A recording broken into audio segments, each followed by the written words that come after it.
Hey everybody, it's Modern Refugee. Kind of want to talk to you guys today about a winter garden, and I'm kind of planning for it right now in July for a couple different reasons. Starting to make myself a couple little makeshift greenhouses here. I'll talk to you guys about that in a second.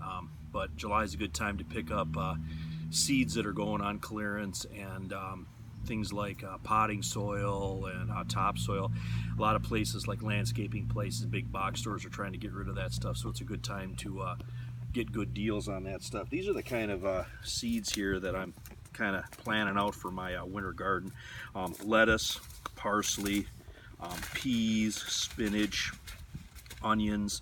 These are all good items to go in a winter garden because they're early spring crops for the most part.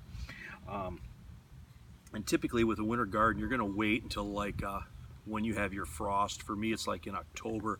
And then you're going to work up a small spot and you're going to plant these vegetables, and you're going to cover them with either a hot box or some kind of greenhouse type item. And this is what I got here. I kind of made a makeshift little hot box here out of just some wood that I got out of the woods, and a little bit of wire and some shrink wrap, and I made it into this little pod here.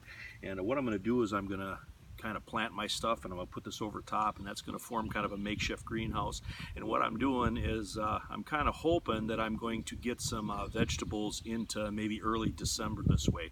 Some stuff like peas and parsley and leaf lettuce. We'll have those kind of fresh greens a lot later than we would normally have it here in our cold climate. So that's kind of the whole point of this video here. I'm going to put a couple of videos at the end of this to kind of show how I put this little makeshift greenhouse together here with just some improvised stuff. But anyway, if you guys got any questions, you can put them down in the comments. I appreciate all my subscribers out there. Hope you guys are getting a little information, a little entertainment out of my videos. But you guys have a great day.